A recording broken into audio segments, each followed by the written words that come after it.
Hello, friend.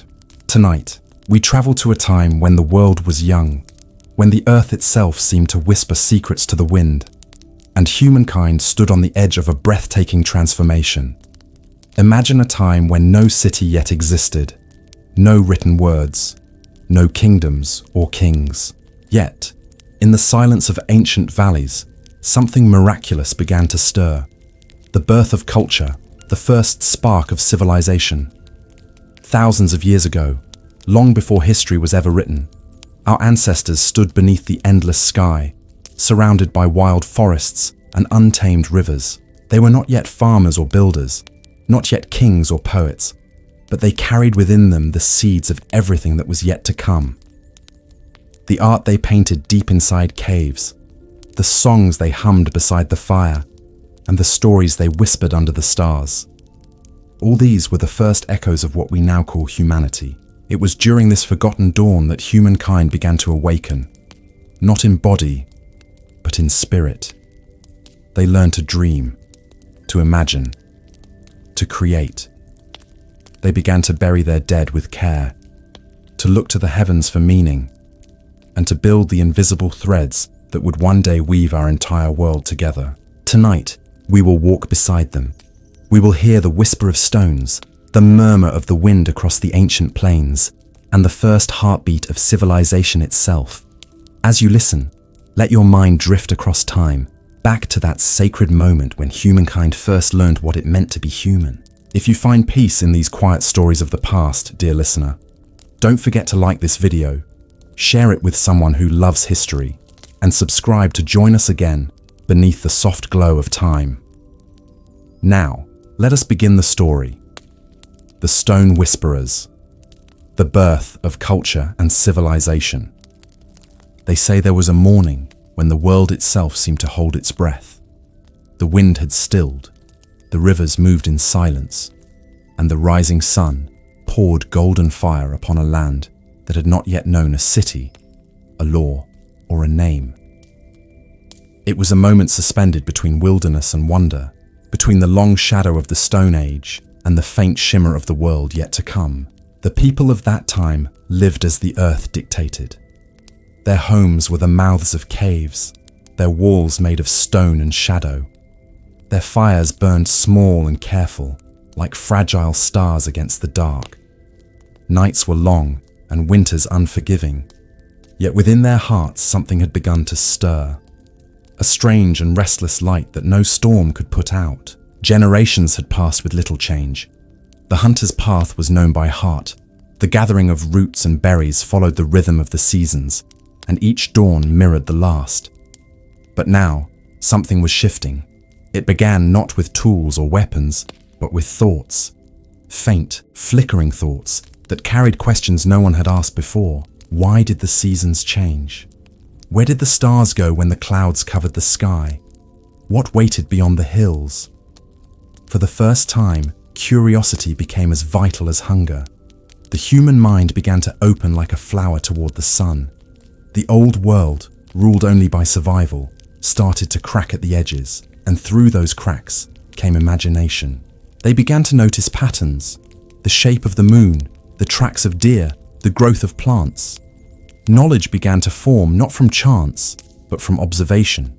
It was the dawn of understanding, and though the world remained wild, humanity was no longer asleep within it. Along the riverbanks, families gathered at dusk. The smoke of their fires rose into the twilight, curling upward like messages to unseen gods. Children played with pebbles and bones, tracing symbols they did not yet comprehend. Mothers told stories about the sun's journey across the sky, and fathers spoke of the hunt, not as mere survival, but as a tale of courage and fate. Words, once simple cries, were growing richer, layered with meaning. In distant valleys, others began carving shapes into the walls of caves. Bison, deer, spirals, and handprints, the earliest marks of human memory. No one can say what drove them to paint, but something in their souls demanded permanence. Perhaps they wished to be remembered. Perhaps they sought to speak to those yet unborn. In the flickering torchlight, these drawings glowed as if alive, whispering across time the first stories ever told. The world around them was changing too. The ice that had once swallowed continents began to melt, releasing rivers that carved new paths through stone. Forests spread where tundra had once ruled, and animals migrated into new lands. The people followed them, discovering fertile valleys, gentle climates, and sheltering hills. The earth, once harsh and unyielding, began to soften, as if it too was preparing for something greater. But change always comes with loss. Old ways began to fade. The herds that had once roamed endless plains grew scarce. Hunting alone could no longer sustain the growing tribes. For the first time, survival required foresight. People began storing food, shaping stones with care, building shelters meant to last more than a season. It was a quiet revolution, not of fire and conquest, but of patience and learning. In this fragile balance between past and future, humanity began to see itself differently. They were no longer mere creatures of instinct. They were dreamers, builders, thinkers. They began to sense a connection to the world around them, a rhythm in the rustle of leaves, a song in the call of the river. It was as if the earth itself had begun to whisper to them, teaching them how to listen. One evening, as the sun sank behind the western ridge, a young man stood on a cliff and looked out over the valley below. His tribe had made camp by the river, their fires glowing like tiny suns. For the first time, he felt something deeper than belonging, a strange ache, a question without words. What lay beyond the horizon? Why did his heart pull him toward the unknown? He did not yet know it, but that question, that yearning, was the beginning of everything. That night, he returned to the camp and spoke to his elders of the mountains beyond, of lands unseen, of dreams that called to him in the dark. They listened in silence, for they too had begun to feel it. That invisible current of thought moving through their kind, guiding them towards something larger than survival. Soon, others would follow. They would leave their caves and travel to new lands, carrying fire and faith, carrying stories and hope. They would learn to tame the wild, to shape the soil, to build and remember. The old world was fading, and though no one yet understood it, a new chapter of existence was beginning to unfold. The last dawn of the Stone Age was not marked by the fall of a kingdom or the rise of a king. It began in silence, in the slow, steady awakening of the human soul, and as the sun rose over the sleeping earth, its golden light touched the first dreamers, the first thinkers, the first whisperers of stone. Those whispers still echo in us today, in every word we write, every story we tell, every act of creation. They are the voices of our ancestors, calling across time, reminding us of where we began, and of how the smallest flicker of thought once lit the path to civilization. But this, dear listener, is only the beginning. For beyond that final dawn waited a new world, one built not only with stone, but with spirit. And the story of how they stepped into that light, how they shaped the world we know now. It began, as all great changes do, with a spark. No one remembers the first flame, or the first trembling hands that dared to hold it. But somewhere, in the dark heart of an ancient forest, lightning struck a fallen tree, and the world changed forever. From that moment on, humanity was no longer a creature of the night. The shadows that once ruled their world began to retreat, and in the flicker of that fragile firelight, humankind found its soul. At first, they feared it. The flame danced wildly, consuming what it touched, roaring with a voice unlike anything they had known.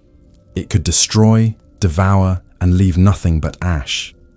Yet it could also warm the freezing flesh, cook the raw, and drive away the beasts that hunted in darkness. Fire was both a god and a monster, beautiful, deadly, and utterly alive.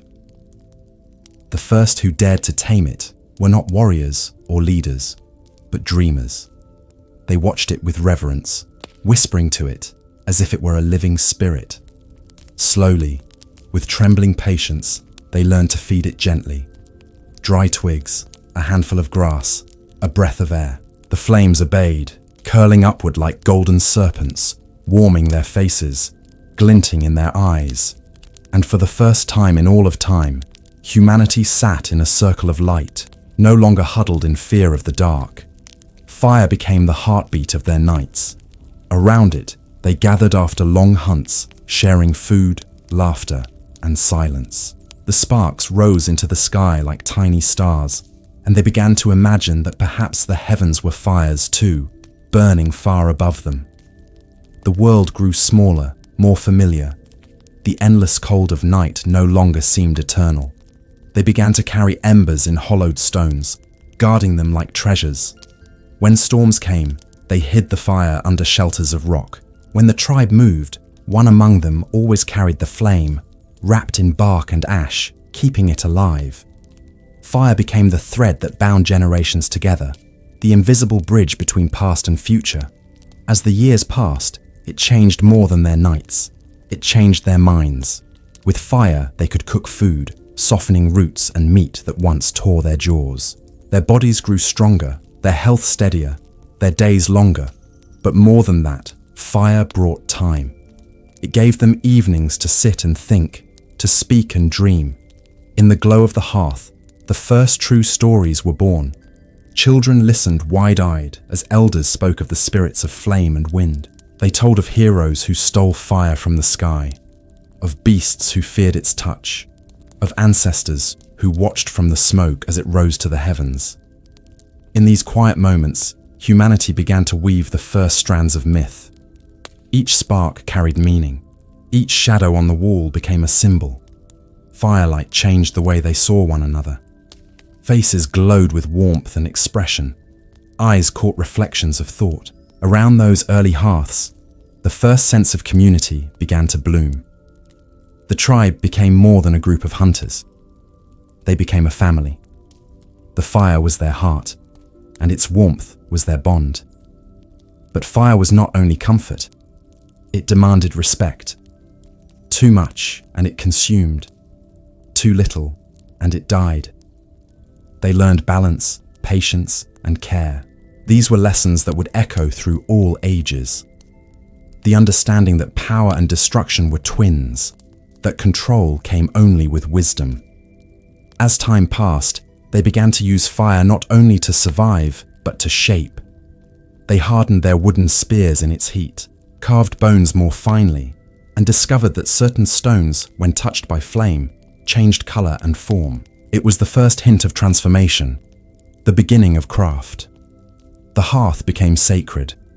No one allowed it to die. It was placed at the center of their camps, the heart of every shelter. Even when they moved to new lands, they rebuilt it first. Around it, they ate, rested, and dreamed. They believed that their ancestors lived within the flames, watching, protecting, whispering. In the glow of those fires, religion took its first breath. One night, as the tribe rested near the shore of a great lake, the flames danced brighter than ever before. Sparks lifted into the air, swirling upward into the starlit sky. A child looked up and asked her mother if the stars were born from fire. The woman smiled, touched the child's hair, and whispered, "Perhaps we are all born from fire." And in that tender truth, spoken softly in the night, lay the essence of humankind, a being forged from light and longing. The seasons passed, the tribes grew. They carried fire into new lands, into mountains and valleys, forests and deserts. Wherever they went, the glow of their hearths followed, scattering the darkness, leaving trails of warmth and memory. Fire became their signature, the mark of humanity upon the wild earth.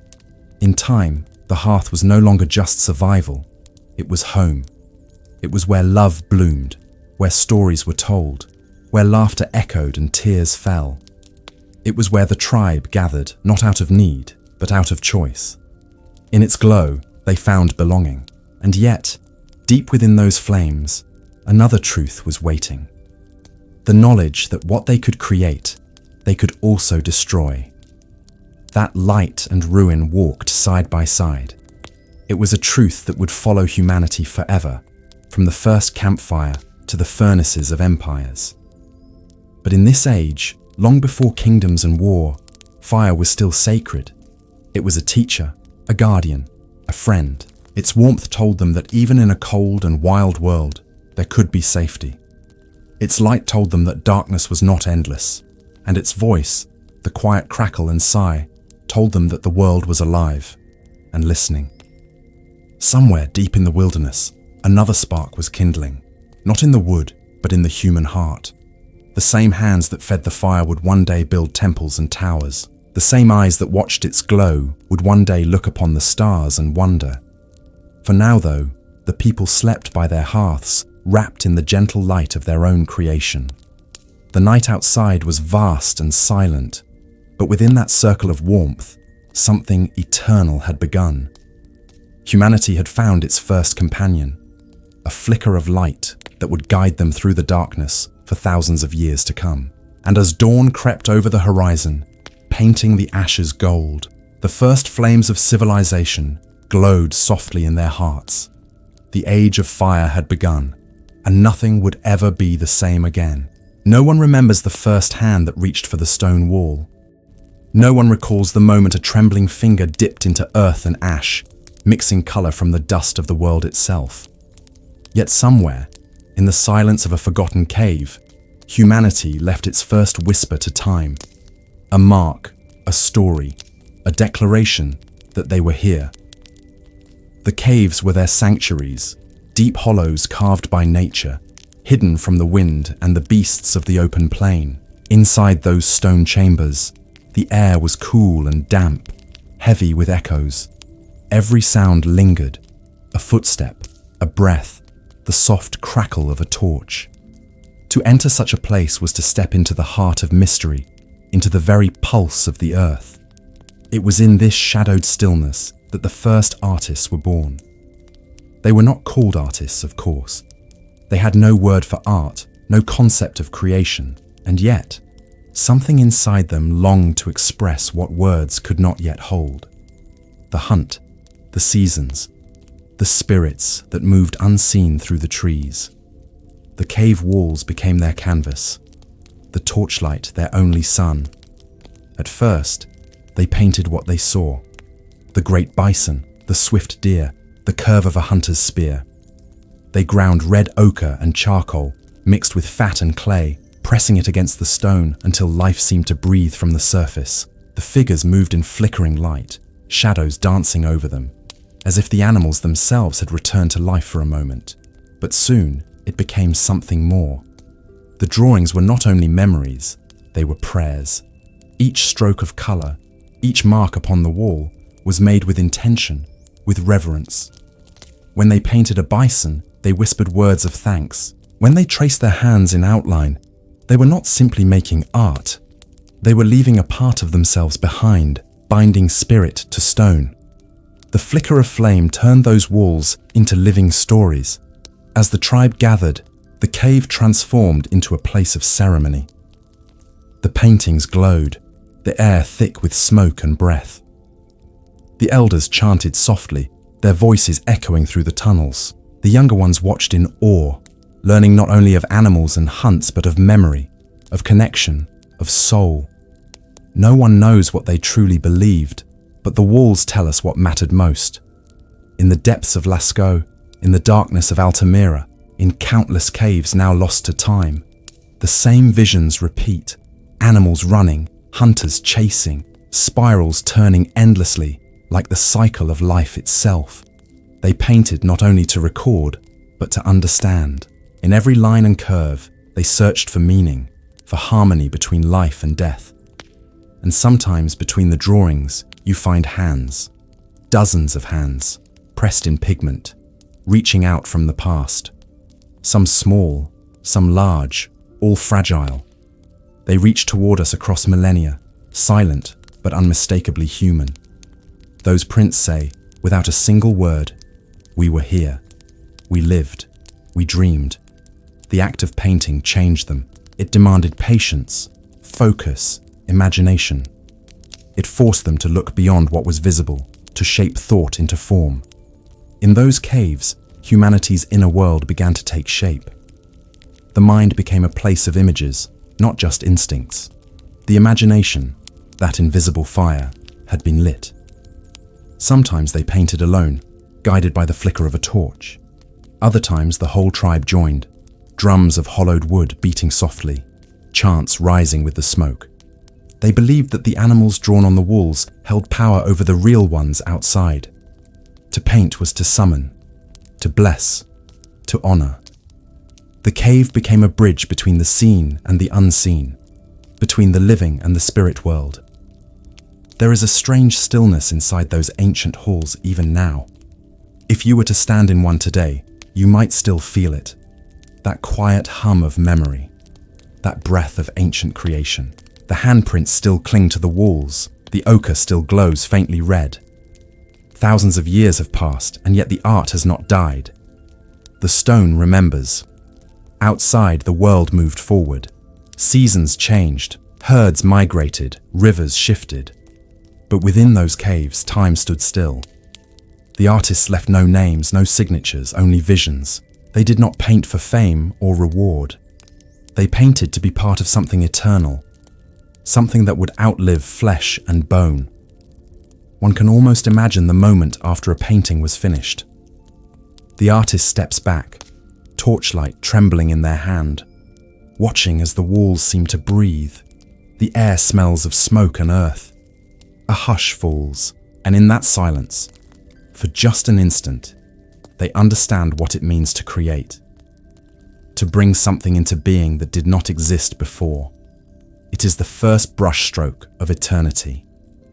The children who grew up in those caves learned more than stories. They learned wonder. They learned that the world was not only what could be touched, but what could be imagined. Their minds became worlds of their own, filled with color, rhythm, and mystery. Those children would grow into dreamers, and one day, those dreams would shape villages, temples, and civilizations. But for now, the caves remained their sacred halls. When thunder rolled across the sky, when the earth trembled, they returned to the stone to speak to their ancestors. The paintings were not decoration, they were conversation. The walls listened, and the echoes answered. As the generations passed, more symbols appeared. Spirals, dots, lines. No one knows their meaning.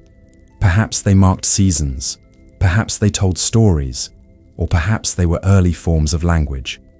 Whatever their purpose, they mark the beginning of human thought made visible, the first written whispers of the mind.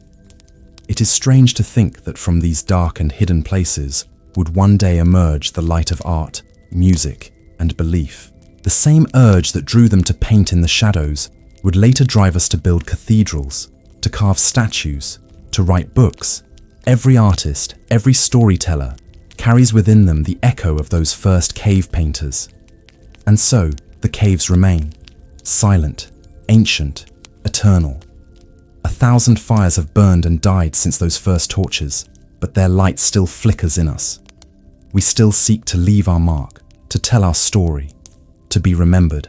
As the last torch faded, the painter laid down their hand, knowing perhaps that the image would outlive them. Outside, the wind howled, and the night stretched wide. But inside, the walls glowed softly, alive with color and spirit. It was as though the stone itself had begun to dream, and in that dream, the seeds of culture were sown. Art, belief, memory, and meaning. The cave had become a temple, and the artist, without knowing, had become priest, philosopher, and poet all at once. Far beyond the entrance, dawn was breaking. Light crept into the valley, touching the river, the grass, the stones. The world outside was still wild, but inside the heart of the mountain, humanity had found something sacred. The story of the earth was no longer written only by nature. Humanity had begun to write its own. Beneath the fading light of the ancient sun, smoke curled upward in slow, patient spirals, carrying with it the scent of burning wood and something deeper, something sacred. Around the dim glow of the fire, the people gathered, faces half lit by flame, half lost in shadow. It was here, at the edge of night, that their minds awakened in ways they could not yet name.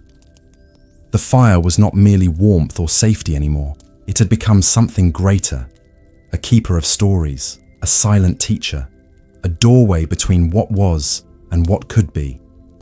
The flames danced and cracked, whispering to the watchers. Children stared into them, as if the flickering light could reveal secrets of the world beyond. The elders fed the fire with dry branches, murmuring softly, and as the sparks leapt toward the stars, the first storytellers began to speak. Their words, simple yet alive, painted pictures in the minds of those who listened. Tales of hunts, of storms, of spirits that moved through the air unseen. In that moment, language was no longer a tool of survival. It became the bridge between souls. From that bridge, culture began to grow. When one storyteller's words echoed in the mind of another, when one memory became shared by many, something unbreakable was born, the beginning of collective memory. Around every fire in every valley, humankind was learning to preserve time itself. They did not yet write upon stone, but they etched upon the heart. Every tale retold, every gesture mimicked, every melody hummed beside the flames was a seed that would one day bloom into song, art, and history. As seasons turned and generations passed, the fire became the heart of every camp. Beside it, lovers whispered promises. Warriors swore oaths before battle. Mothers hummed lullabies that carried ancient words long after their meanings were lost. The people began to believe that the fire held the power of their ancestors, that through its warmth they could speak with those who had gone before. The fire, they said, remembered everything, and so they fed it not only wood, but stories, hopes, and grief. When the rains came and the fire died, a strange silence would fall over the camp. The people would sit close, shivering, waiting for the sky to clear, for the sacred flame to return. And when it did, they would relight it from a single ember preserved beneath dry leaves, treating that spark as though it were life itself. They had learned by then that fire was not only light, but lineage. It connected the living to the dead, the present to the forgotten past. And in keeping that ember alive, they were keeping themselves alive too. Far beyond their small circle of light, other groups of humans did the same. Across mountains, forests, and endless plains, thousands of fires burned in the night, each one a heartbeat of the newborn world. They did not know of each other, yet they were united, a scattered people connected by the same hunger to remember. In those moments, civilization did not begin with walls or tools, but with stories whispered in the dark. One evening, as the stars grew brighter, an elder named Sira told a story that would linger long after she was gone. Her voice was low, her words slow, each one placed with care. She spoke of a time when the stones themselves could speak, when rivers carried messages from the gods, and when fire had first descended from the heavens as a gift. The people sat in silence, listening, feeling as though the earth itself leaned closer to hear. In her tale, she said the first spark came not from wood or friction, but from the heart of a falling star. That story spread from camp to camp, carried by wanderers and hunters, until it became truth. The sky had spoken, and humanity had answered.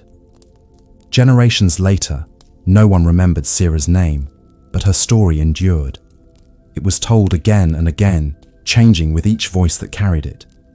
Sometimes it was a tale of a hero, sometimes a god, sometimes a bird of fire descending to bless the people. Yet no matter how it changed, its essence remained, that the fire was divine, that it held within it the memory of all things. From that belief grew ritual. They began to mark their gatherings with song and dance, circling the flames as shadows flickered across their painted faces. It was through these rituals that the first echoes of religion began to form. Each motion, each chant, each beating drum became a way of calling upon unseen powers. They did not yet build temples or carve idols, but the space around the fire became sacred ground. In its light, they were safe. In its glow, they found belonging. And in its warmth, they found the courage to dream of more. To imagine a world shaped not by chance, but by meaning. Over time, as the people moved across new lands, they carried the fire with them, wrapped in dry moss, cradled in clay bowls or hidden within hollow stones, the embers traveled beside them like treasured relics. When they reached new valleys, they would plant their flame first, before even hunting or sleeping. Only when the fire was lit did they consider the land their own. The fire was identity, proof that they were not lost wanderers, but bearers of something eternal. By now, the children had learned the language of flame. They knew the difference between a crackle of warning and the sigh of satisfaction. They could read the shadows it cast, sensing whether spirits were near or far. Around the fires of ancient nights, humanity learned to read the world not with eyes alone, but with feeling. Every flicker carried a message, every ember a memory, and through this quiet communion, humankind's imagination was born. One night, when the moon hung low and full, a young boy sat staring into the fire long after the others had fallen asleep. He watched the embers pulse and fade, like the rhythm of a beating heart. In that moment, he understood, not with words, but with wonder, that the fire was alive. He reached out his hand toward the light, and for the first time, he imagined that something greater might exist beyond what he could see. In that boy's heart, belief was born. Belief in the unseen, belief in the eternal.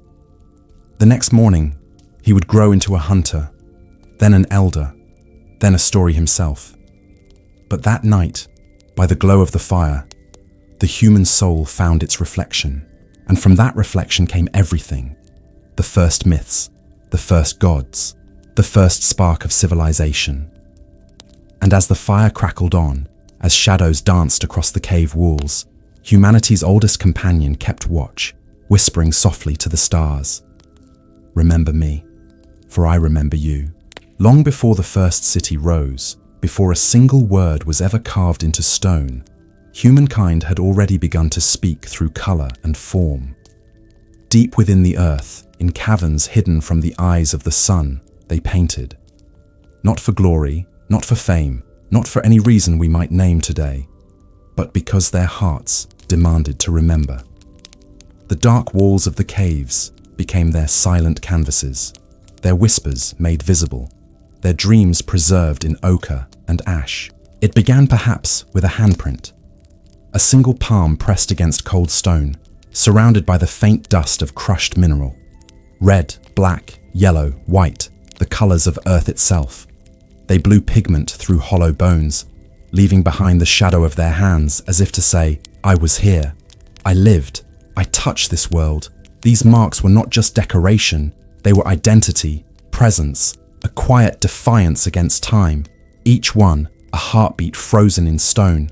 The painters of that ancient dawn did not see the world as we do. To them, the earth was alive. Every rock, every tree, every animal carried a spirit. When they drew the shapes of deer and bison, when they painted the flowing manes of wild horses, they believed they were capturing the essence of life itself. Each brushstroke was both prayer and magic. In those flickering torchlights, the walls seemed to move, as if the painted creatures breathed. When the flames trembled, the horses galloped, the hunters stalked, and the spirits of the hunt awakened. For many nights, the painters worked in silence, guided only by instinct. The caves were not easy to reach, narrow tunnels, slippery rocks, darkness so thick it seemed alive. Yet they went willingly, carrying their torches, their pigments, their faith. In that darkness, they found light. Every painting was a bridge between their world and the unseen one. Through it, they sought protection for the hunt, guidance for the seasons, or simply a way to remember those who had passed. When we look at their art today, thousands of years later, we see more than drawings. We see the first record of imagination. We see the first time humankind tried to preserve beauty, not in the flesh, but in memory. In the glow of firelight, these early artists discovered that to create was to become something more than mortal. It was to shape eternity. One can almost imagine a scene. A young girl kneeling beside her father, dipping her fingers into red pigment, watching as he traced the curved horns of a mighty auroch across the wall. The smell of smoke filled the air, The torch hissed softly. Shadows danced like living spirits. She watched, wide-eyed, as the beast took form, as life seemed to bloom from stone. And somewhere deep in her mind, a seed of wonder grew, that she too could make something that would outlive her breath. In time, that seed would spread across generations.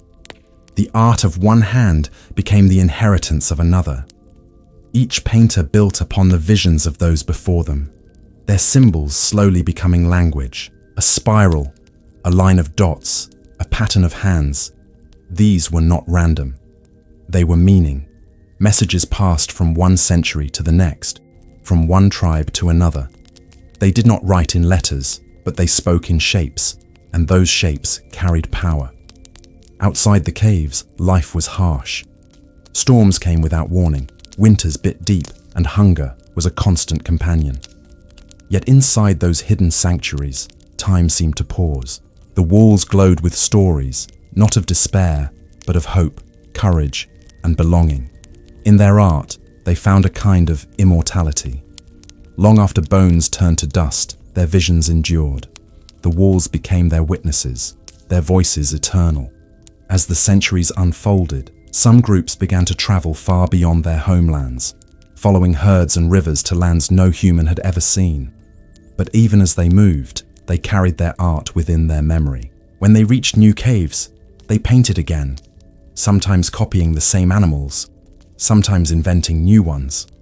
Through these scattered hands across continents, a single idea was born: that humans were not bound to the earth they walked upon, but to the stories they carried inside. In one such cave, far across the mountains, an elder stood before the wall in silence. His hair was white, his hands trembling, but his eyes were still bright with the fire of youth. Around him, younger painters watched, waiting for his final work. Slowly, he dipped his fingers into black pigment and began to draw a figure unlike any they had seen. Half human, half beast. The body of a man, the head of a lion. Gasps filled the chamber. None dared speak. When he finished, he turned to them and whispered, "This is the spirit of what we will become. Part animal, part dream. Something greater than either." That image would outlive him by tens of thousands of years. And in that simple shape, human and animal intertwined, lay the first spark of mythology. For the first time, humankind began to imagine beings beyond the natural, forces greater than themselves. Through art, belief found form. Through imagination, the invisible became visible. Night after night, the painters returned, adding to their walls. They painted constellations, rivers, hands, storms, and strange symbols whose meanings are now lost to time. Yet even in their mystery, we feel their intention, a longing to connect, to be understood. They were trying to speak to the future, though they did not know such a thing existed. Their brushstrokes were messages cast into eternity, hoping someone, somewhere, might one day see and remember. And we did. Thousands of generations later, we walk into those same caves, our modern eyes straining in the half-light, our torches flickering as theirs once did. We see their art, their breath, their shadows. And for a moment, time collapses. The distance between us vanishes. The painter and the viewer become one. We see through their eyes, and they through ours. The walls are no longer stone. They are memory made visible, the pulse of a people who refuse to vanish into silence.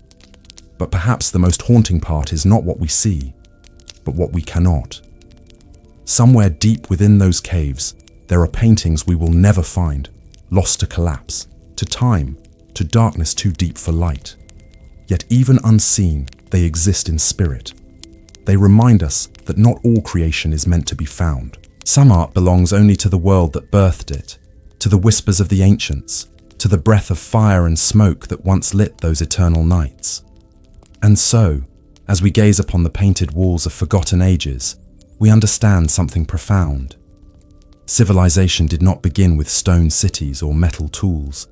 It began here, in the flicker of a flame, in the quiet heartbeat of the artist, in the human need to say, "I was here." For when the handprint met the wall, When pigment met stone, the world itself changed.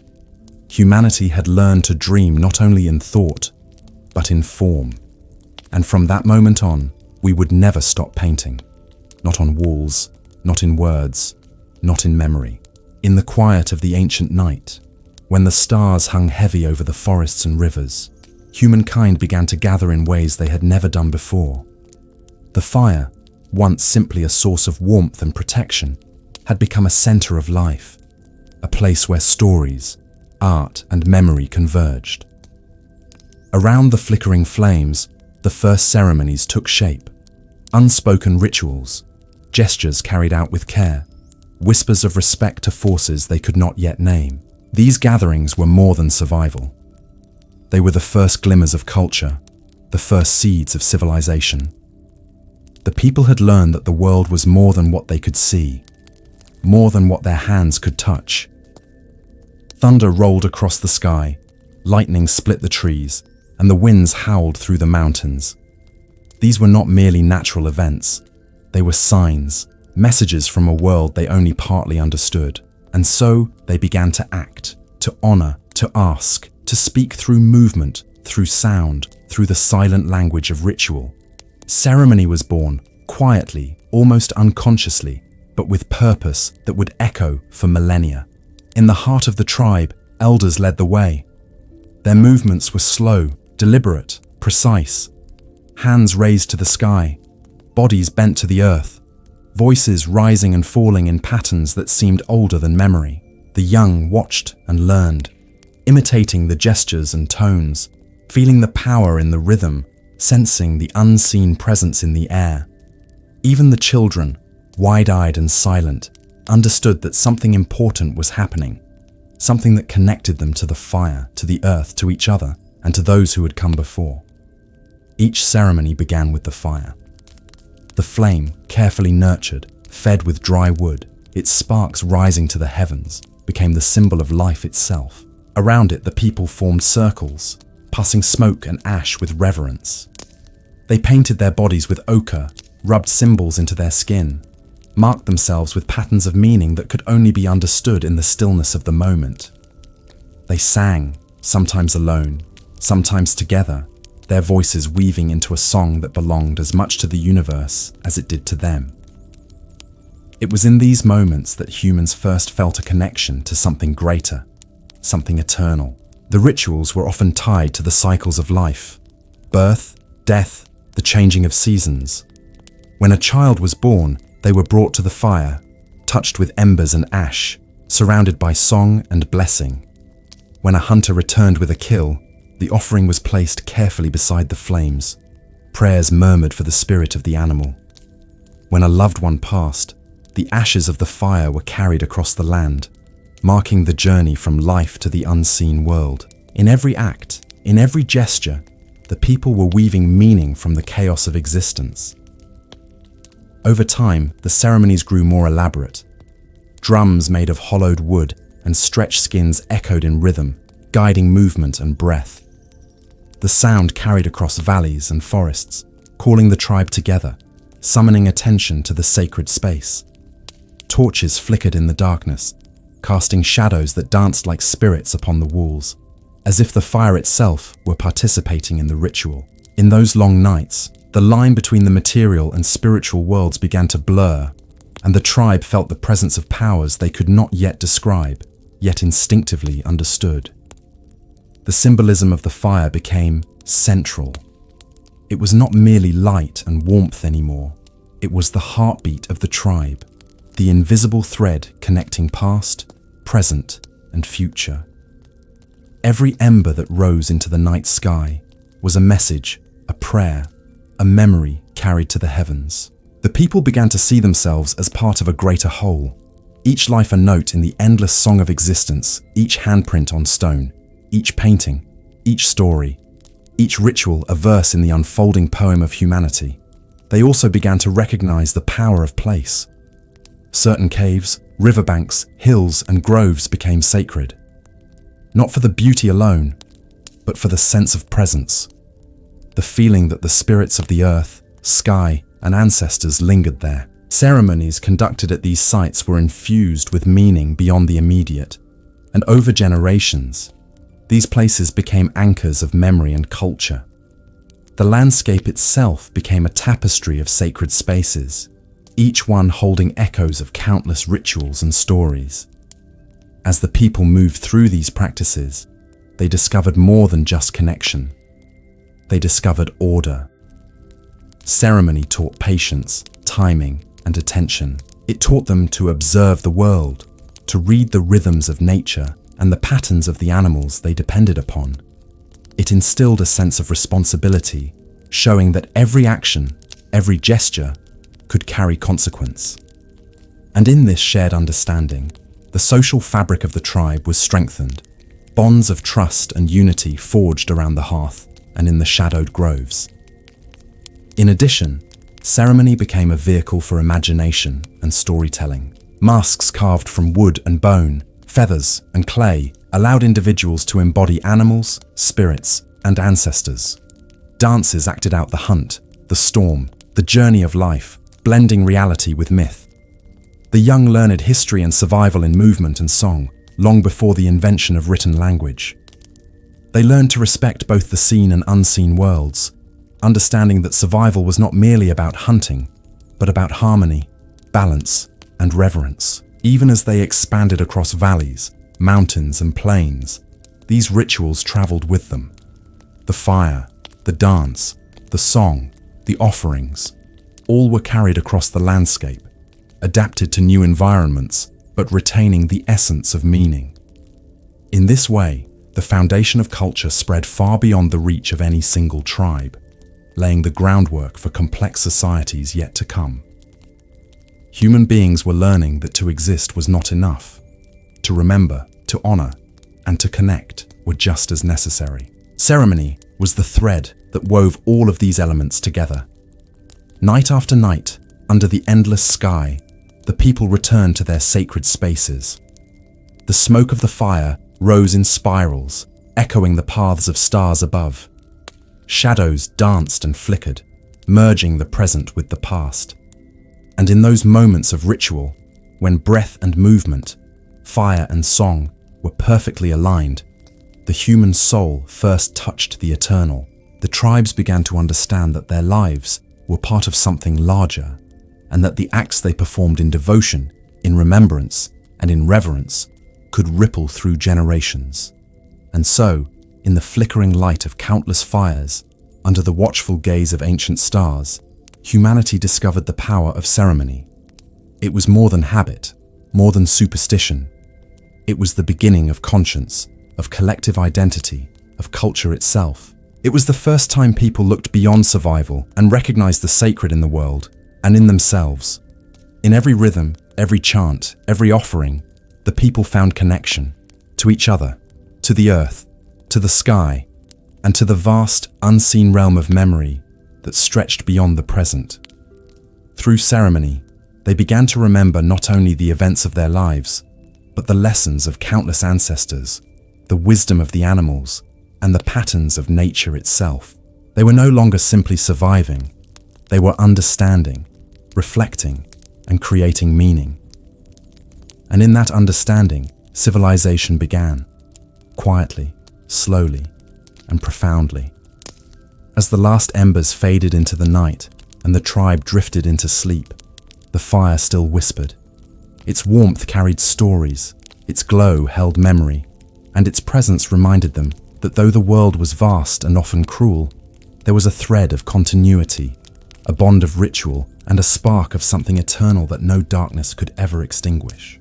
In the early morning light, when mist still clung to the valleys and the rivers whispered through stones, humanity began to sense the weight of memory. The fire had taught them warmth, the cave had taught them expression, and ceremony had taught them connection. Yet another force was stirring in their minds. The need to preserve, to pass on, to safeguard knowledge so that it might survive beyond the fleeting lives of any single generation. In these moments, the first guardians of knowledge were born. They were not scholars nor scribes, not in the way we understand the words today. They were elders, hunters, artists, and storytellers, who recognized that memory alone was fragile, that spoken words would fade, that even the mightiest hunts could vanish from the mind if not marked in some lasting way.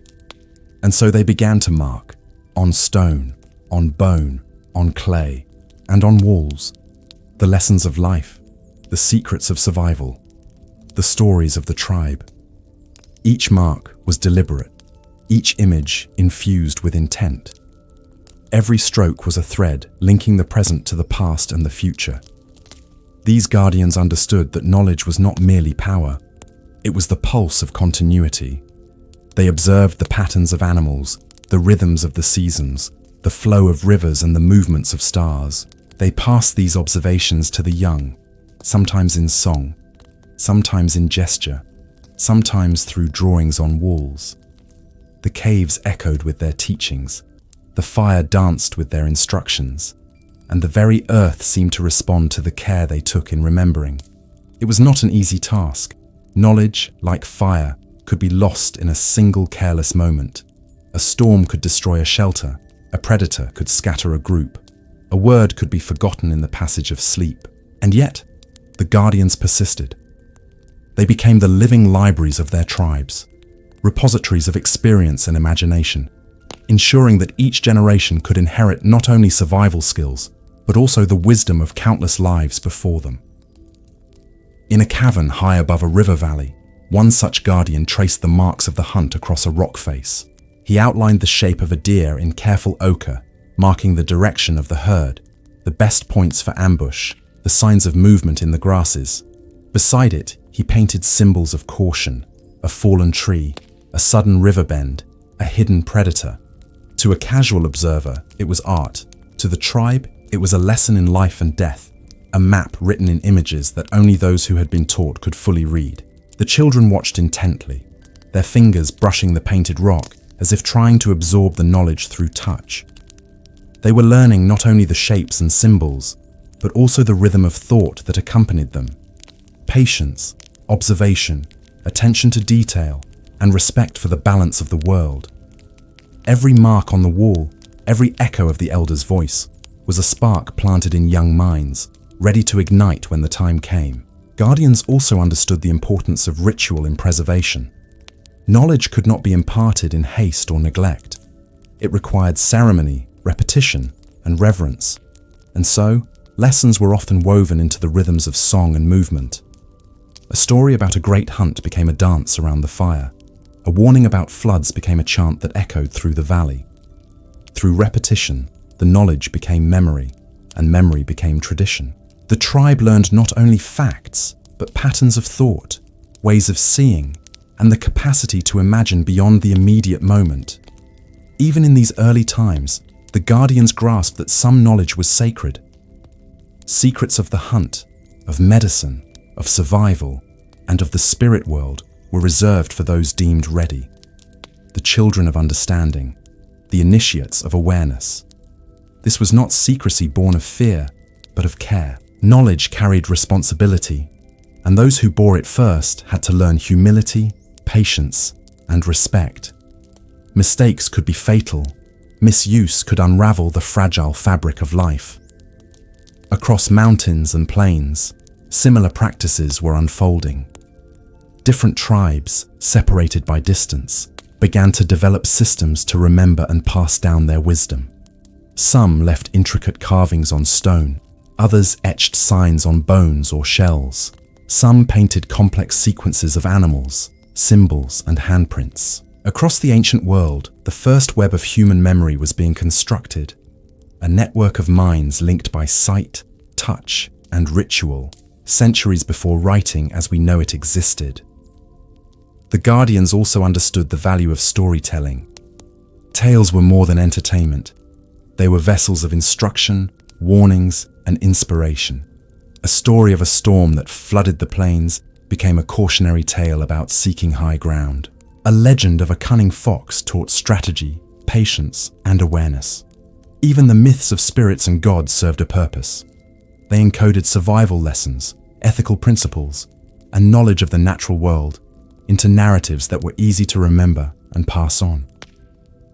One evening, as the sky turned deep indigo and the stars began to prick through the dark, a guardian gathered the children around the fire. He held a small deer bone in his hand, etched with a series of notches.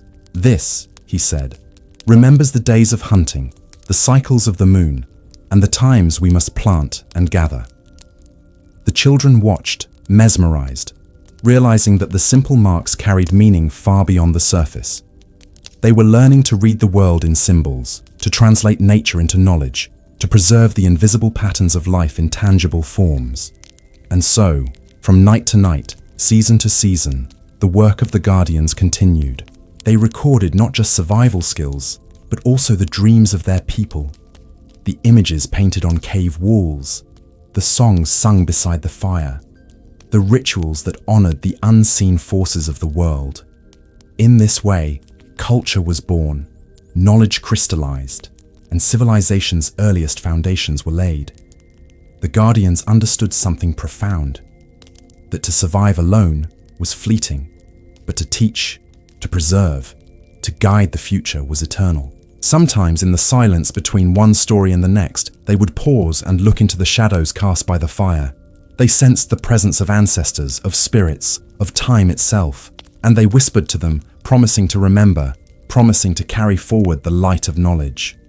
Every mark, every song, every ritual was a thread weaving together past and future, life and memory, survival and culture. By the time dawn brushed the sky with pale gold, the fire had burned low, and the tribe had settled into quiet anticipation of the day. Yet the work of the guardians never ceased. Knowledge was a flame that had to be tended, a river that had to be guided, a living thing that demanded care. Each generation inherited it, nurtured it, and added to it. The paintings, the notches, the chants, and the rituals were not mere objects or performances. They were vessels of eternity. And in those vessels, the first flickers of what we call civilization were safely stored. The guardians had discovered the most vital truth of all, that memory, when preserved with care, could transcend the limits of the human body, could survive time, disasters, and the passing of countless generations. Through them, the human story endured, growing, expanding, and reaching ever onward into the dawn of culture. In the cool embrace of dawn, when the first light of the sun scattered across the valleys and rivers, humankind began to notice patterns beyond the hunt, beyond the fire, beyond the caves. They began to see each other not only as companions or rivals, but as part of a larger structure, a community that could endure together, that could shape the world not just through survival, but through cooperation. In these early days, the architects of society emerged, not with blueprints or instruments, but with vision, understanding, and the quiet art of organization.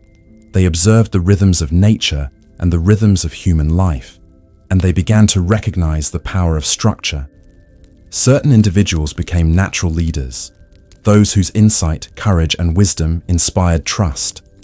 Others became keepers of ritual, storytellers, and guides for the young. Skills were divided not arbitrarily, but according to talent and experience, a recognition that the survival of all depended on the contribution of each. Slowly, through careful observation and trial, the first social hierarchies formed, though not rigidly, not cruelly, but as a means of harmony and shared purpose. Within these early societies, the concept of roles became fundamental. Hunters specialized in tracking and ambushing prey, while gatherers learned the secret rhythms of plants and seasons. Elders maintained knowledge of rituals, stories, and laws of conduct. The firekeepers ensured that the flame, both literal and symbolic, never died. Each role carried responsibility, and each responsibility carried respect. And through this organization, they began to achieve what no single person could: security, continuity, and growth. The architects understood that space itself could shape behavior. Camps were arranged near rivers or fertile lands, often in circular formations that placed the fire, the heart of the community, at the center. Homes of stone, wood, or mud were clustered together for warmth, protection, and communication. Paths were worn naturally by repeated use, and spaces for ceremonies, storytelling, and art were deliberately preserved. Without conscious planning as we would define it, they were designing settlements that balanced practicality with spiritual significance, utility with beauty. One elder, named Toran, became renowned for his ability to see the connections between people and place. He guided the tribe to build dwellings that maximize sunlight in winter and shade in summer, ensuring comfort through observation and experience. He marked paths that minimized conflict, areas for water collection, and spaces where rituals could be performed undisturbed. He understood that the layout of a community was not merely physical, it was moral, symbolic, and psychological. Through this understanding, the concept of shared space and cooperative living began to take root. Trade and exchange were among the earliest expressions of social complexity. Even before the first roads were built, groups began to share tools, food, and knowledge with neighboring bands. Bones, flint, and shells became objects of value, exchanged to forge alliances and strengthen networks. These exchanges were more than material. They carried stories, customs, and techniques. In trading, humans discovered the first forms of diplomacy, learning to negotiate, to persuade, and to honor agreements. Social cohesion extended beyond the tribe, across valleys, rivers, and mountains, creating the earliest threads of human networks. As society became more complex, so too did the understanding of morality and law. Actions that threatened the group, theft, deceit, unnecessary harm, were met with rituals of correction, reminders, or communal discussion. Justice was not codified in writing, but in practice, in storytelling, and in the shared memory of consequences. Those who acted in harmony with the group were honored, while those who endangered it were guided back toward responsibility. In these interactions, humans were learning the principles of ethics and the necessity of social order for survival. The architects also discovered the importance of education. Knowledge, once the domain of elders and guardians, was deliberately passed on to younger generations. Children learned not only hunting and gathering, but also the principles of respect, cooperation, and observation. They practiced roles through imitation, games, and ritualized tasks. Storytelling became a primary tool for teaching. Myths and legends encoded both survival knowledge and moral guidance. Through these methods, they ensured that every member of the tribe could contribute to the stability and continuity of the community. Innovation flourished in these early societies. Tools were improved, shelters were refined, and techniques for food storage, preservation, and cultivation were developed. Knowledge of fire extended beyond warmth and protection to cooking and pottery. Early forms of measurement and record-keeping emerged, not as numbers on a page, but through tokens, carvings, and patterns. The architects of society understood that human ingenuity was a shared resource, multiplied when knowledge was preserved and transmitted. Ceremony, art, and memory continued to anchor these societies. Even as daily tasks became structured and roles specialized, the fire remained central. Around it, people told stories, conducted rituals, and reinforced social bonds. Children observed, learned, and contributed through dance, song, and painting. They maintained a connection to both the ancestors and the unseen forces they revered.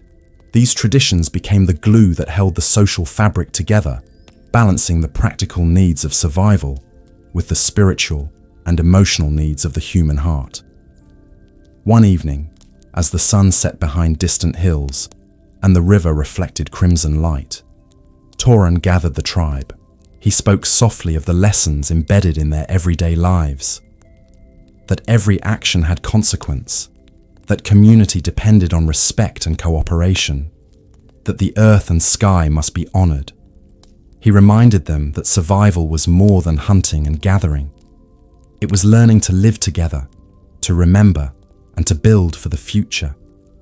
His words echoed across the camp, carried by the wind and etched into memory, forming the cornerstone of social consciousness. Through these collective efforts, humans began to recognize patterns in their own behavior, in nature, and in each other. They learned to anticipate, to plan, to innovate, and to adapt. Society became not a collection of individuals, but a living organism, each member a vital part, each ritual and structure a heartbeat. From these early communities, civilization took its first breaths, quiet, deliberate, and profoundly human. The dawn of structured society revealed a startling truth: that humanity's greatest power did not lie in physical strength or cunning, but in cooperation, memory, and imagination. Through organization, shared knowledge, and ritual, humans transformed their world from scattered bands into communities capable of creating meaning, preserving wisdom, and shaping the future. And as night fell once again, the fire burned bright at the center of the settlement. Around it, stories were told, lessons were passed on, and the first foundations of culture solidified. Humanity had discovered that civilization was not built with stone alone, nor tools alone, but with intention, connection, and the careful cultivation of knowledge and trust. In this understanding, the architects of society laid the path for generations to come, guiding the first steps towards cities, governance, and the extraordinary journey of human history. Long before the first cities rose from the earth, before bronze tools or written words existed, humanity faced a revelation that would forever alter its relationship with the land. They had wandered for generations, following herds, rivers, and the rhythm of the seasons. Life had been defined by movement, by survival, by the immediate demands of hunger and shelter. Yet in certain fertile valleys, along gentle rivers and sun-warmed plains, humans began to notice patterns that could be harnessed. Cycles in plants, the growth of grains, the promise hidden in seeds. Slowly, deliberately, they discovered agriculture, and with it, the possibility of permanence. It began almost imperceptibly. A handful of wild grains, scattered by chance or accident, took root near the edges of their camps. Hunters noticed that certain patches of earth bore more food than others, that some soils were richer, wetter, more forgiving. They observed the rhythms of growth, the arrival of rain, the warmth of the sun. In time, humans began to plant deliberately, to tend the soil, to select the best seeds. These small acts, repeated day after day, season after season, mark the birth of cultivation, a conscious shaping of nature to sustain life, rather than merely chasing it. With cultivation came permanence. The nomadic patterns of life began to slow, as families and tribes settled near the lands they could nurture. Dwellings became sturdier, often circular or rectangular, built from stone, mud, and timber. Around these emerging settlements, humans learned to work together, to divide labor, and to coordinate tasks across the seasons. The landscape itself began to bear the imprint of human activity.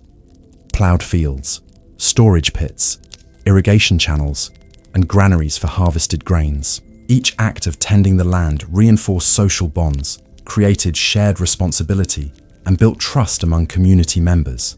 The discovery of agriculture also altered human perception of time. Hunters had followed immediate needs: food, shelter, safety. Farmers had to anticipate months ahead, to prepare for drought, frost, and flood. They learned to measure, to observe cycles of the moon and the sun, to predict the patterns of rainfall and seasonal change. Calendars began not as written symbols, but as observation of nature, the rising of certain stars, the blooming of specific plants, the migration of birds. The human mind stretched to comprehend not only the present, but the future and the past from which the land's patterns could be learned. Alongside permanence came property and ownership. The fields planted by one family could not be ignored. They were a stake in the world, tangible evidence of effort and foresight. Boundaries were marked initially by stones, sticks, or simple trenches, but increasingly by memory and custom. Social norms began to emerge around the fair use of land, the sharing of water, and the care of communal resources. Cooperation was no longer simply for survival in the hunt. It became essential for maintaining stability, producing surplus, and avoiding conflict. With surplus came new complexities. Food that was stored, dried, and protected could sustain individuals through harsh winters or periods of scarcity. Certain individuals began to specialize, focusing less on daily survival and more on tasks that required skill, patience, or insight. Some became artisans, crafting pottery for storage, weaving textiles for clothing, or carving tools to make labor more efficient. Others became record keepers, counting harvest yields, noting the cycles of the seasons, and memorizing rituals tied to planting and harvest. In these roles, humans learned the first lessons of economy, administration, and organization. Settlements expanded slowly. The once small circles of huts or tents grew into clusters of homes and communal spaces. Paths were established between dwellings, near water sources, and towards sacred sites. Open spaces became marketplaces, ritual centers, and places for communal work. Society became layered and interdependent, with cooperation and coordination replacing mere chance as the defining characteristic of survival. With permanence, humans began to imagine not only the world immediately around them, but also the world they could shape for generations to come. Yet, permanence also brought new challenges. Farming required knowledge of the land, pests, soil fertility, and weather patterns. Failure could mean starvation. Human communities had to organize labor efficiently, resolve disputes, and maintain social cohesion.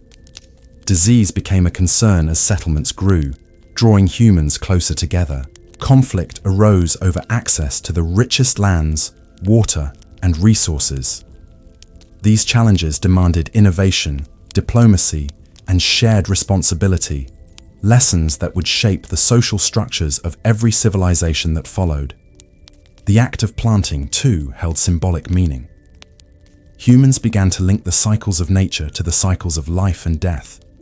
Seeds buried in the earth became metaphors for birth, growth, and renewal. Rituals arose to honor planting and harvest, to ask for protection from drought or pests, and to give thanks for abundance.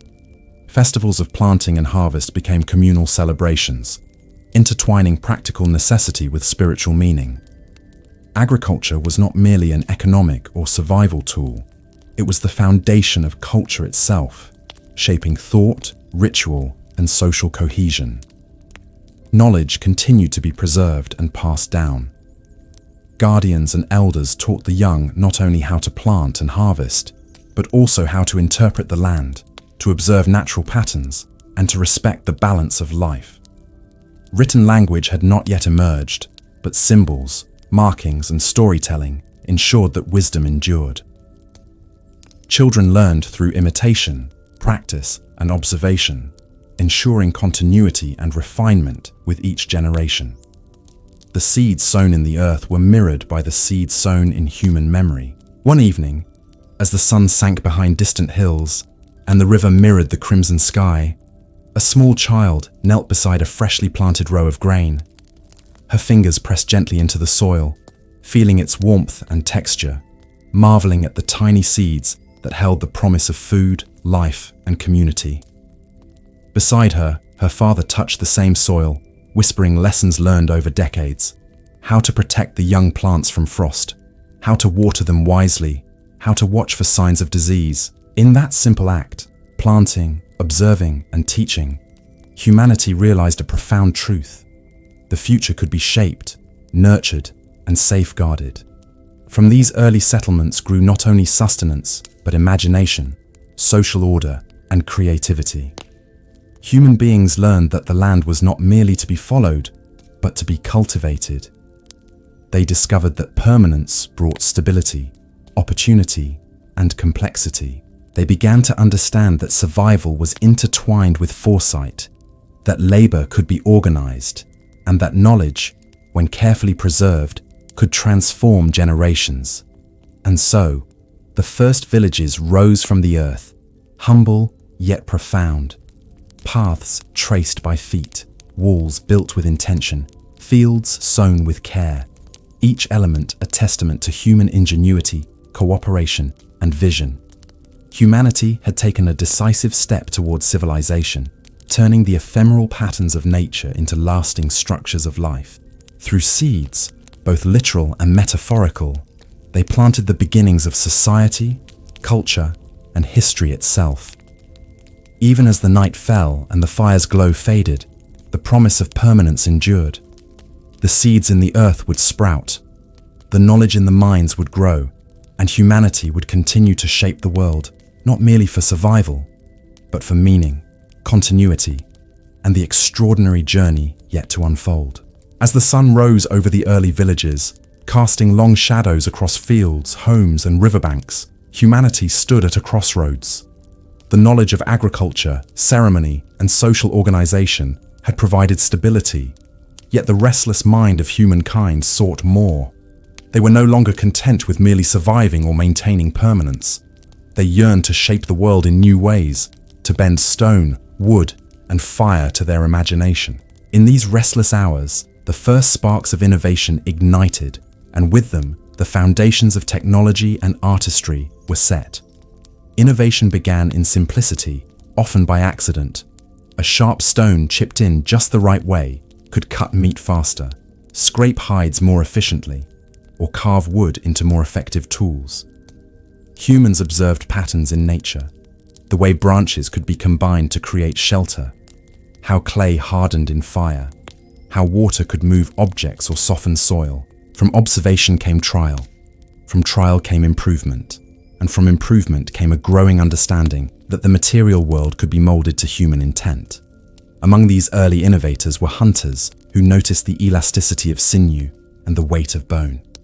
They crafted rudimentary bows, spears, and arrows, learning that leverage, tension, and angle could multiply force. Tools became extensions of the human body, allowing them to hunt more effectively, process food more efficiently, and defend themselves with greater confidence. Each tool was a physical manifestation of understanding, a translation of knowledge into function, imagination into reality. Pottery emerged as another crucial innovation. Clay, once a formless earth, was shaped into containers that could hold water, store grains, or cook food over fire. The act of shaping clay demanded precision, patience, and foresight. It required understanding the material, predicting how it would react to fire, and protecting it from fracture. Pottery was both utilitarian and expressive. The first vessels often bore marks, patterns, or symbolic designs, intertwining function with art. In every curve and line, humans encoded knowledge, identity, and memory. The control of fire expanded beyond warmth and cooking. Smelting, heating, and shaping materials allowed humans to experiment with metal, stone, and bone in increasingly sophisticated ways. Sparks from flint struck against rock revealed methods to generate fire at will. Controlled heat altered the properties of clay, hardened tools, and revealed the potential for creating permanent structures. Fire became not only a companion, but a catalyst, accelerating innovation and transforming the possibilities of everyday life. Art and symbolism continued to flourish alongside practical invention. Carvings, paintings, and engravings were not mere decoration. They were vessels of knowledge, communication, and identity. Humans expressed their understanding of the world, their observations of animals, the cycles of life, and the stories of the tribe. Artistic innovation was inseparable from technological progress. The shaping of tools, the use of pigments, and the creation of surfaces for expression all intertwined. In this synergy, creativity became a force as powerful as survival instinct itself. Trade and exchange became increasingly sophisticated, driven by innovation. Tools, crafted objects, and artistic works were shared across valleys and rivers, carrying knowledge and skill to distant communities. Techniques improved as ideas traveled, and the human network expanded. Each innovation not only improved immediate survival, but strengthened bonds between groups, creating an early economy of ideas and objects. Collaboration, imitation, and adaptation became central to progress, ensuring that discovery was not isolated but communal. Observations of nature fueled yet more advancement. Humans noticed the behavior of animals, the strength of certain plants, the properties of stones, and the patterns of weather. These observations were translated into design, shelters reinforced against storms, traps optimized for efficiency, containers adapted for transport, and farming implements tailored to soil types. Early engineers, though unspoken and unnamed, applied principles of cause and effect, leverage, and balance. Their insights were practical, yet profound, laying groundwork for the sophisticated tools that would follow centuries later. The social impact of innovation was equally profound. Those skilled in crafting, building, and manipulating materials gained influence and respect within their communities. Elders and guardians collaborated with innovators to ensure that new tools and methods were integrated responsibly. Rituals adapted to include these advancements, reflecting the union of technology with culture. Songs and stories commemorated the cleverness of individuals, encoding lessons for the next generation. Innovation became a thread woven into the very fabric of social life. Even children were drawn into this spirit of invention. They experimented with small tools, fashioned objects from clay, mimicked hunting techniques, and observed the processes of artisans and elders. Play and learning intertwined, ensuring that each new generation inherited not only knowledge, but curiosity. In this way, innovation was both a practical necessity and a shared cultural value, passed down through observation, imitation, and guided instruction. The emergence of specialized labor marked a critical stage in technological development. Some devoted themselves to crafting tools, others to weaving, pottery, or construction. Knowledge deepened through repetition and focused attention. Techniques were refined, improved, and preserved. Surplus produced by farming allowed individuals to dedicate time to innovation rather than constant subsistence. Communities began to recognize that advancement was cumulative, a collective achievement strengthened by cooperation, memory, and experimentation. As the sun set behind distant hills, casting long shadows across the village, the glow of fire illuminated figures at work. An artisan shaped clay with careful hands, a hunter sharpened arrows, a child traced a pattern in the soil while observing its effect on sunlight. The village was alive with motion, learning, and creation. Innovation had become a rhythm, a continuous interplay between curiosity, observation, experimentation, and application. It was both practical and poetic, tangible and symbolic, shaping life while reflecting the mind of humankind. Even as the night deepened, the first sparks of ingenuity continued to flicker and spread. The understanding of materials, the mastery of fire, the refinement of tools, and the creation of art signaled more than survival. They signaled the awakening of human potential. Through these innovations, humans were asserting control over their environment, expanding the boundaries of possibility, and leaving enduring marks that would echo across generations. Innovation was not an isolated act. It was a force that connected individuals, communities, and generations. Each invention, improvement, and artistic expression became a thread in a vast tapestry of progress. Humans were beginning to comprehend that their world could be shaped not only by instinct and survival, but by knowledge, imagination, and foresight. In these first sparks of creativity, the foundation for civilization, science, and culture was firmly laid.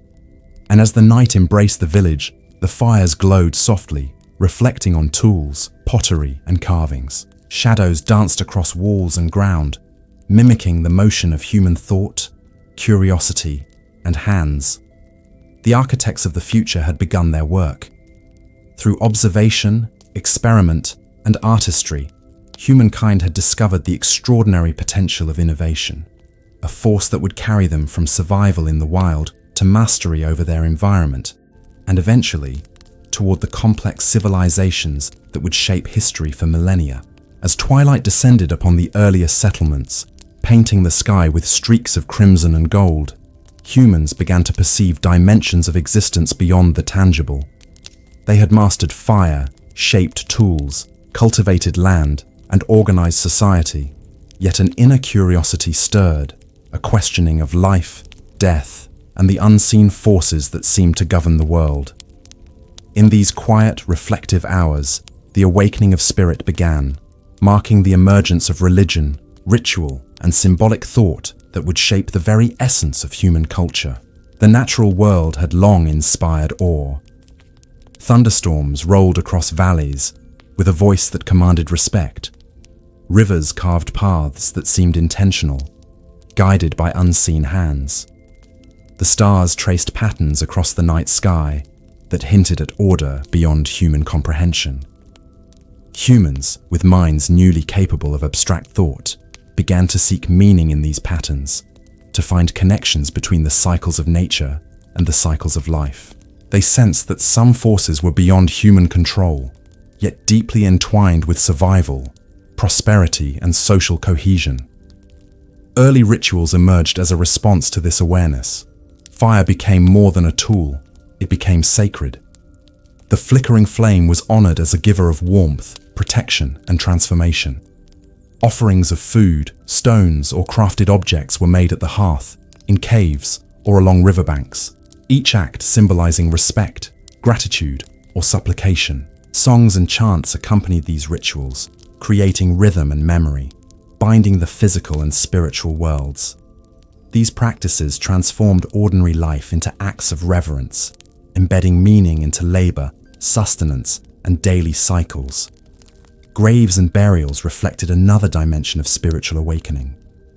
Humans began to treat the dead with care, placing bodies in specific positions, often accompanied by tools, ornaments, or symbolic objects. These practices were early manifestations of belief in an afterlife or a continued existence beyond the physical body. They reflected not only fear and respect for death, but also hope, memory, and continuity. By honoring the dead, humans reinforced social bonds and the collective sense of belonging, ensuring that memory and identity transcended mortality. Animals also held profound symbolic significance. Early humans observed their behavior, strength, and cunning, and assigned meaning to these traits. Deer, wolves, birds, and serpents became embodiments of qualities to emulate or fear. Carvings, paintings, and ritual masks often represented these creatures, connecting humans with the natural and spiritual worlds simultaneously. By doing so, early societies encoded moral lessons, survival strategies, and cosmological understanding into symbolic forms, ensuring that knowledge, reverence, and imagination were inseparable. Shamanic figures emerged as intermediaries between the seen and unseen worlds.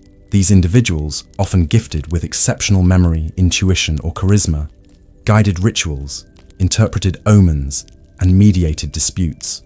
They were the earliest priests, healers, and advisors, bridging experience, observation, and belief. The shaman's role was not merely spiritual, it was practical, social, and cognitive, ensuring the community navigated both natural and human challenges with insight and caution. Through them, abstract thought was embodied, ritual codified, and communal wisdom reinforced. Symbols and art took on new layers of meaning. Geometric patterns, handprints, and repeated motifs were no longer solely decorative or mnemonic. They became vehicles of belief and instruction. Certain caves, rock formations, or groves were designated as sacred, marking boundaries between the mundane and the spiritual. Humans recognized that some spaces inspired reflection, reverence, and behavioral guidance, and so they structured their environment to reinforce these lessons. In this way, spirituality shaped settlement patterns, social norms, and cultural identity. Myth-making was a cornerstone of early religion. Stories about the creation of the world, the origins of animals, the cycles of life and death, and the behavior of gods or spirits provided frameworks for understanding reality. Myths encoded practical knowledge, social norms, ethical guidance, and psychological reassurance into narratives that could be easily remembered and transmitted. Each retelling reinforced memory, taught morality, and strengthened communal bonds. These stories transformed the abstract into the accessible, connecting human experience with imagined forces that gave structure and meaning to existence. Ceremony became inseparable from daily life. Planting, harvesting, hunting, and gathering were accompanied by rituals, chants, and offerings. Rituals instilled discipline, reinforced social cohesion, and reminded humans of their dependence on forces greater than themselves. Through repeated enactments, abstract spiritual concepts were internalized, guiding behavior and creating shared identity. These ceremonies were both educational and transformative, shaping moral reasoning, emotional intelligence, and communal memory. Children learned spirituality through observation and participation. From an early age, they witnessed rituals, heard sacred stories, and observed symbolic acts. They absorbed the lessons embedded in myth and ceremony, internalizing patterns of behavior, moral understanding, and reverence for life. This process ensured that spiritual and symbolic knowledge was passed down seamlessly, strengthening continuity and cultural identity across generations. The spiritual awakening also encouraged innovation and abstraction. Humans began to develop more intricate carvings, paintings, and ritual objects. They experimented with materials, techniques, and symbolic representation. Each artifact carried multiple layers of meaning: practical, aesthetic, and spiritual. Humans were learning that the world could be interpreted in more than one way, that symbols could encode complex ideas, and that belief could shape perception, motivation, and behavior. Over time, early spiritual practices became intertwined with governance and social structure. Leaders, shamans, and elders collaborated to guide communities in accordance with perceived cosmic order. Moral codes, taboos, and ritual obligations emerged, reinforcing social cohesion, distributing authority, and ensuring survival. Spirituality provided both motivation and regulation, creating a shared framework for understanding the natural world, human interaction, and collective destiny. As night fell, fires glowed across the settlements, illuminating figures deep in ritual, reflection, and remembrance. The wind carried chants, songs, and whispers of prayer, connecting each settlement with the land, the animals, the ancestors, and the unseen. In the flickering light, humans glimpsed possibilities beyond the immediate, explanations for natural phenomena, guidance for behavior, and hope for continuity. They realized that life was more than survival. It was an opportunity to participate in a cosmic dialogue, to encode meaning into existence, and to leave a legacy that transcended mortality. Through the awakening of spirit, humans learned to integrate observation, imagination, morality, and creativity.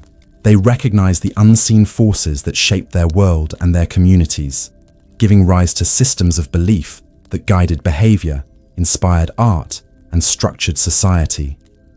In doing so, they transformed existence from mere survival into an ongoing dialogue with nature, community, and the cosmos.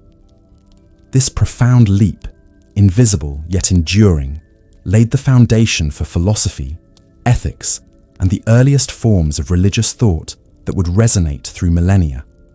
And as the stars blanketed the sky, communities settled into quiet contemplation. Fires dwindled, rituals concluded, and the echoes of songs lingered in the night air.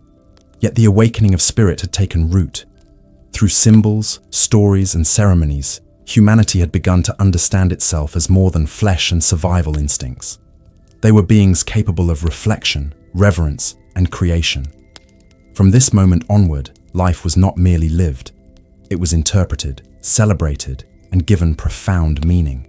As the first light of dawn crept across the early settlements, a subtle revolution was quietly taking place, one that would change the course of human existence forever. Humanity had long relied on gestures, expressions, and rudimentary sounds to convey immediate needs and emotions. Yet as communities grew, as tasks became more complex, and as survival increasingly depended on cooperation and shared knowledge, a more sophisticated form of communication became essential. The birth of language was underway, a gradual, transformative process that would enable humans not only to survive, but to envision, instruct, and remember. Early communication relied heavily on instinct and observation. A raised hand could signal danger, a pointed finger could indicate direction, and a sharp call could warn of predators. These signals were simple yet effective, but they were limited.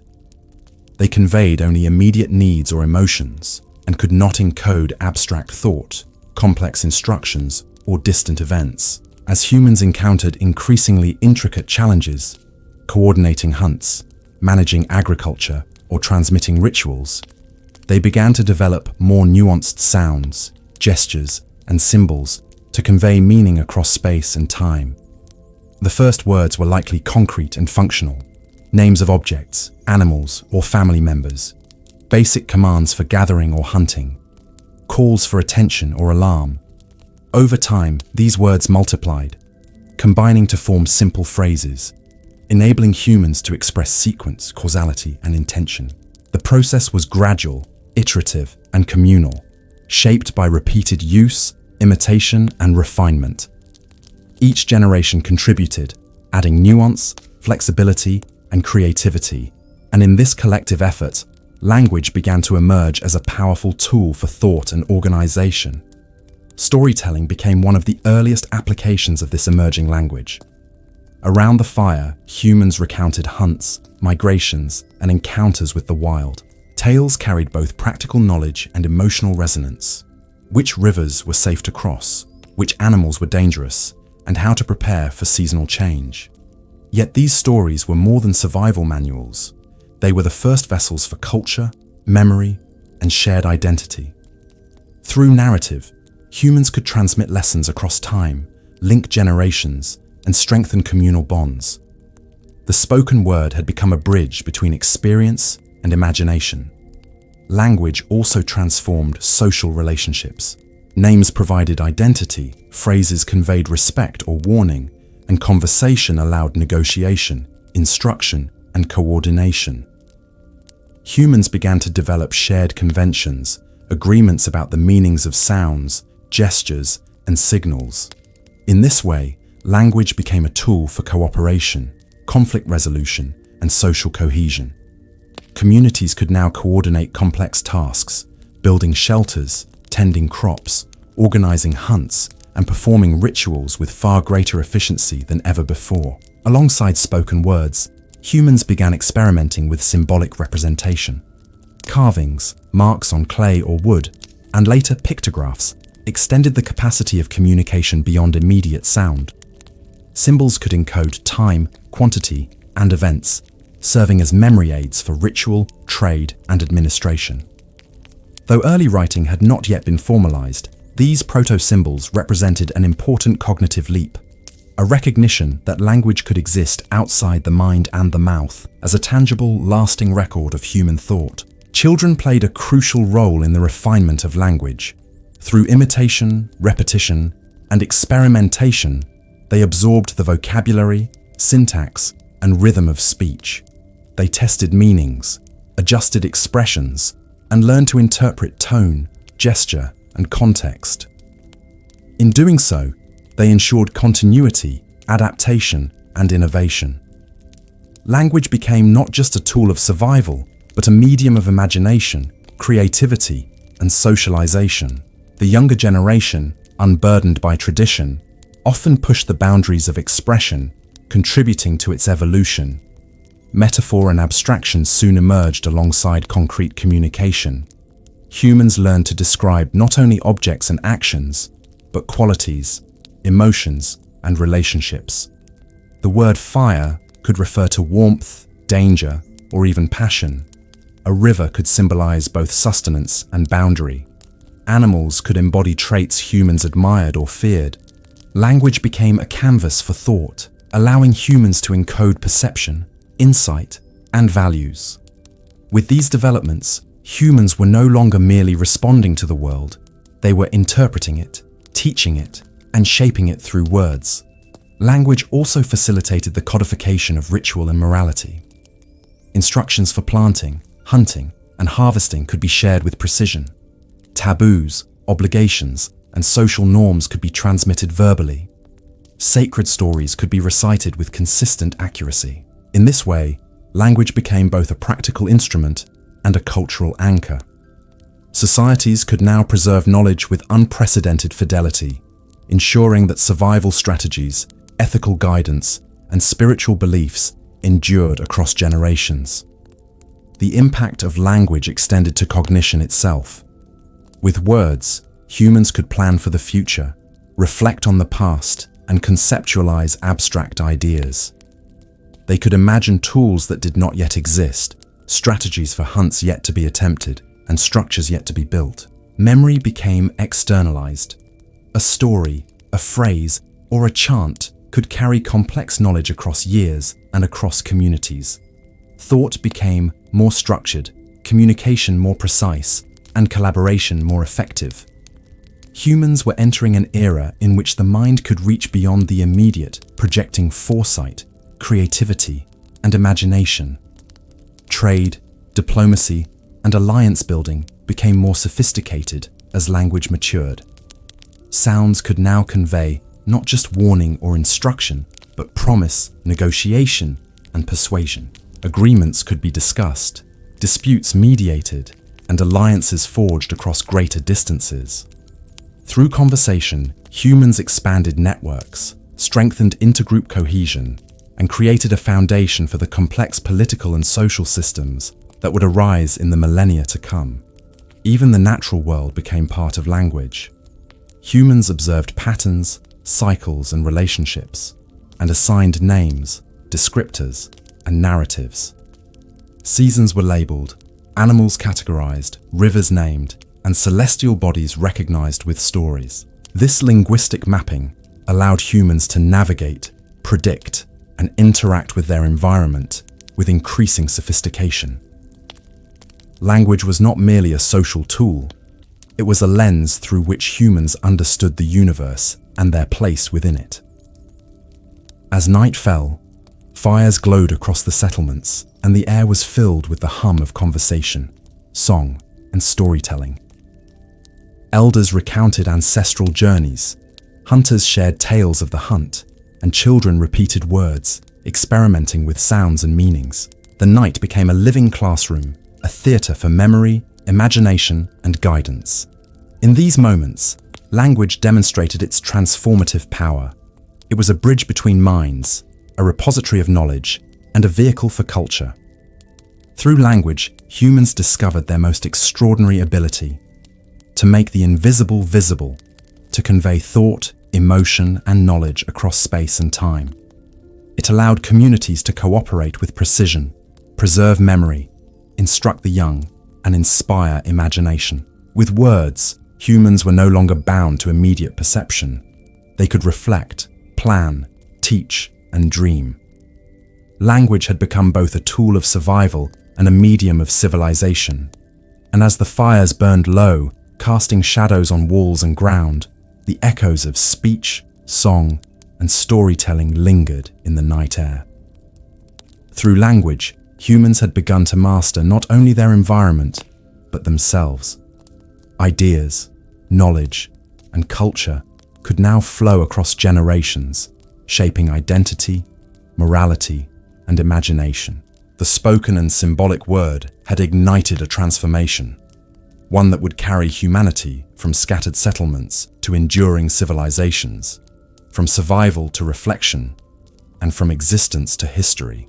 As the first rays of sunlight spilled across fertile valleys and river plains, humanity stood on the threshold of a transformation unlike any before. For millennia, humans had survived, adapted, and innovated. They had discovered fire, crafted tools, domesticated plants and animals, developed language, and awakened to spiritual consciousness.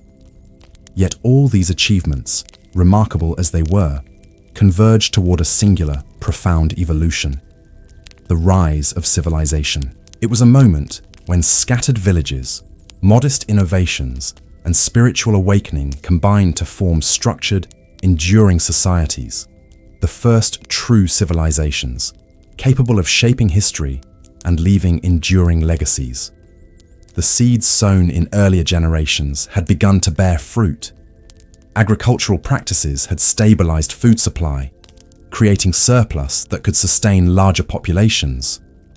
Permanent dwellings had evolved into organized villages, with defined spaces for living, working, and ritual. Social hierarchies, still fluid and emerging, began to form roles for leaders, artisans, shamans, and elders. Coordination, specialization, and shared responsibility were no longer experimental.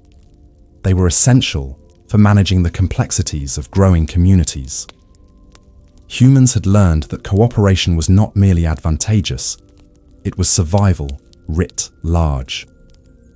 Urban centers emerged gradually, often along riverbanks or in fertile plains where water and soil could sustain dense populations.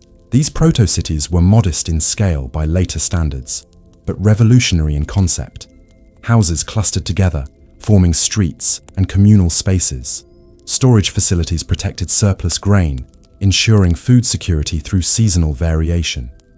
Wells and irrigation channels allowed for predictable water supply, reflecting the first deliberate engineering projects. Every element of settlement reflected foresight, labor coordination, and the cumulative knowledge of generations. Trade networks expanded as these settlements grew. Surplus goods, tools, and crafted items were exchanged over longer distances than ever before. These networks facilitated not only material exchange, but also cultural and technological transmission. Techniques for pottery, weaving, metallurgy, and construction spread rapidly. Stories, rituals, and language traveled alongside goods, uniting distant communities in shared understanding. Early trade became an engine of innovation, allowing ideas to flow faster than individuals, weaving a web of human connectivity that transcended local geography. Social stratification became more pronounced with the advent of surplus and labor specialization. Some individuals or families controlled essential resources, fertile fields, water sources, or storage facilities, while others excelled in crafting, ritual, or leadership. Authority was often linked to knowledge. Those who understood seasonal cycles, spiritual rituals, or complex tools gained respect and influence. These social structures were subtle at first, enforced by custom, consensus, and skill rather than rigid hierarchy. Still, they laid the groundwork for organized governance, legal systems, and social norms. Religion and ritual evolved alongside civilization. Sacred spaces, often centrally located, became focal points for communal gatherings. Temples, shrines, and ceremonial platforms reflected both spiritual devotion and the organizational capacity of communities. Rituals codified moral guidance, reinforced social hierarchies, and provided cohesion. Festivals celebrated planting, harvest, fertility, and celestial events, linking everyday labor with cosmic cycles. Through ritual, humans integrated survival, ethics, and imagination, establishing culture as both practical and symbolic. Art and architecture flourished in these early civilizations. Pottery became more intricate, weaving techniques more refined, and stone and timber structures more durable. Symbols, carvings, and murals reflected history, mythology, and cosmology. Art was no longer merely functional, it conveyed identity, memory, and aspiration. The physical environment became a canvas for cultural expression, ensuring that knowledge, values, and beliefs endured across generations. Communities were learning to record, celebrate, and transmit their achievements visually as well as verbally. Governance emerged organically from the complexities of settlement. Leaders, councils, and elders coordinated labor, resolved disputes, and managed resources. Decision-making required negotiation, foresight, and diplomacy. Early laws were often unwritten, embedded in ritual, custom, and communal expectation. Authority derived from respect, wisdom, and perceived connection to spiritual or natural forces. Governance became a means to sustain the collective good, to mediate conflict, and to ensure survival in an increasingly complex social landscape. Writing, still in its nascent stages, began to codify the achievements of civilization. Pictographs, tally marks, and symbols recorded harvests, trade transactions, and ritual observances. Memory could now extend beyond human lifespans, preserving knowledge for future generations.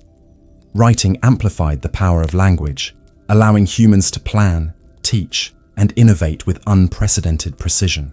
With written records, civilizations could coordinate large-scale projects, remember their history, and envision futures shaped by intention rather than chance. Economic systems grew more sophisticated. Surplus enabled specialization, which enabled craftsmanship, trade, and innovation.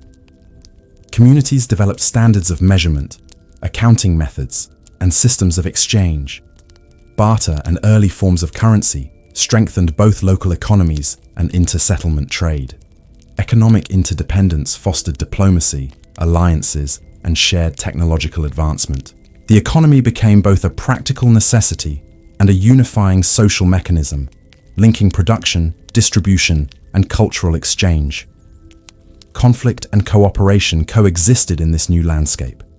Competition for fertile land, water, and resources occasionally erupted into conflict, but diplomacy, alliances, and ritualized negotiation often mitigated tensions. Warfare, when it occurred, drove innovation in tools, fortifications, and strategy.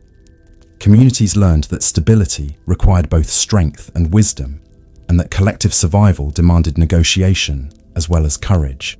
These lessons became embedded in social norms, governance, and cultural practices, shaping early political thought.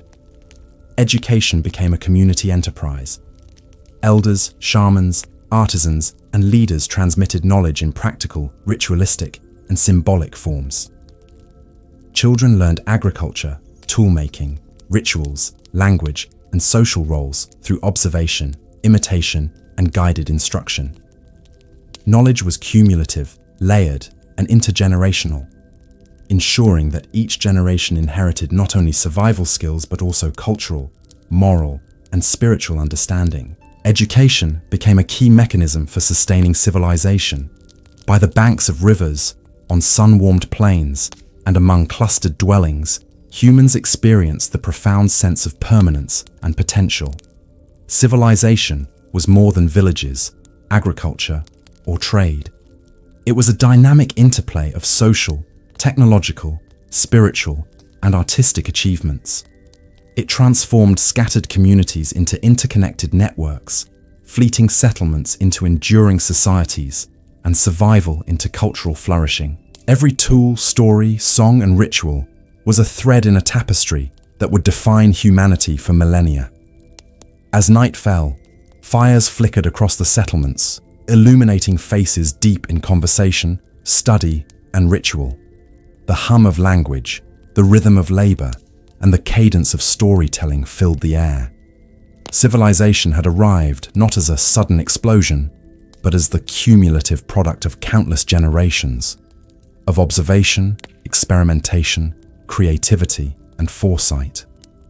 Humanity had moved beyond mere survival to mastery over environment, social organization, and imagination.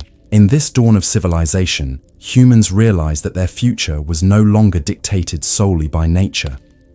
They could cultivate land, forge tools, preserve knowledge, shape culture, and build societies capable of enduring through time. With permanence, surplus, specialization, governance, and innovation, the foundations of history were laid. Humanity had entered an era in which survival, imagination, and creativity intertwined to create something enduring, transformative, and extraordinary: civilization itself.